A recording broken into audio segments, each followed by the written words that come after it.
Στην Αλβανία πήγαμε στην αρχή για ένα χρόνο, εδώ κοντά σε ένα Πρένιες που του λέγανε.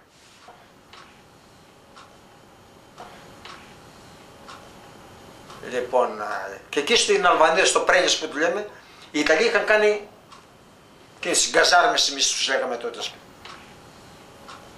Αλλά όταν πήγαμε εμείς το 47, δεν είχε ούτε παράθυρο, δεν είχε ούτε πόρτα. Μόνο σκεπές και ντουβάρια, χωρίς πόρτες, χωρίς παράθυρο. Και εκεί τη βγάλαμε ένα χρόνο.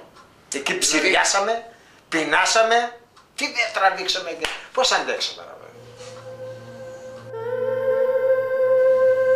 Πώς αντέξαμε.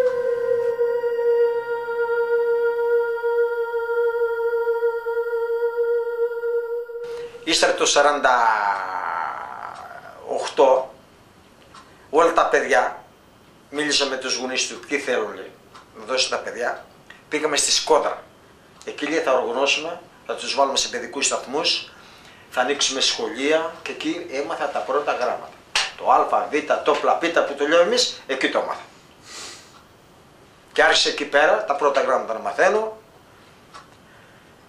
και να γράφω και γράμματα και στον παπά μου και στη μαμά μου, γιατί η μαμά μου ήρθε πίσω, πήγε να βρει τον άντρα της.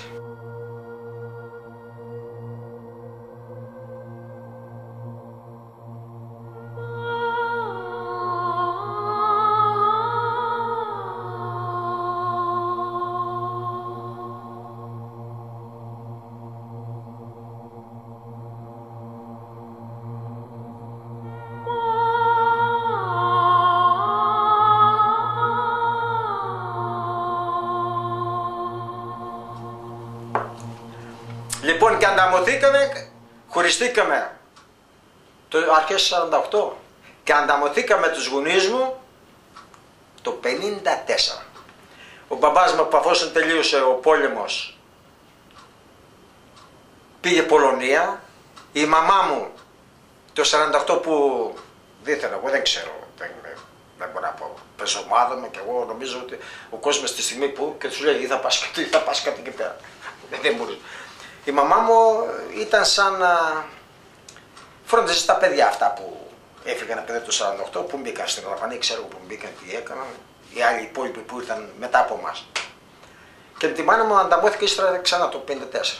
Η μάνα μου έφυγε με τα παιδιά που ήταν σαν, πώς να πούμε, φρόντιζε τα παιδιά. Μωρά που ήταν εδώ πέρα, είχαν πάει αυτοί, τους πήραν από εδώ πέρα, πήγαν Αλβανία και από την Αλβανία πήγαν Ρουμανία και είχαν πάει σε ένα παιδικό σταθμό. Και ύστερα με συνόηση του κόμματος, καθένας έψαχνε να βρει τον μπαμπά, τη μαμά του, τη γυναίκα του, το σόι του. Και ύστερα από 4-5 χρόνια που τελείωσε ο φίλος, ανταμωθήκαμε στη Ρουμανία όλοι μαζί. Τα αδέρφια μου, η μάνα μου, ο μπαμπάς μου.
Σινεμά πρώτο είδα το 1948 στην Αλβανία, στην πόλη Σκόδρα.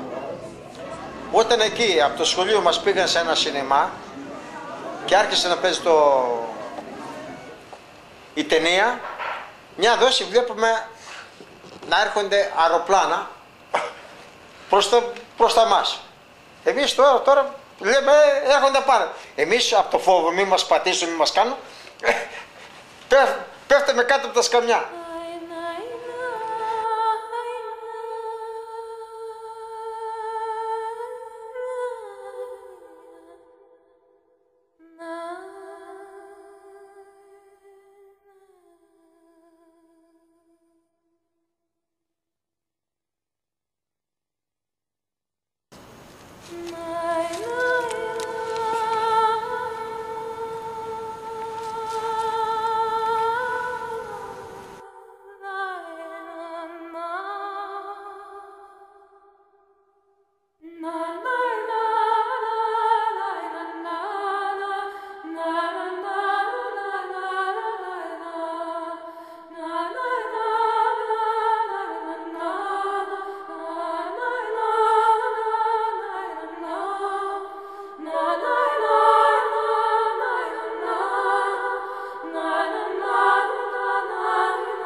Όλα αυτά τα χωριά τα κατάστρεψε για να μην ξανά βγει Αντάρτικο και να έχω που να στεγαστούν.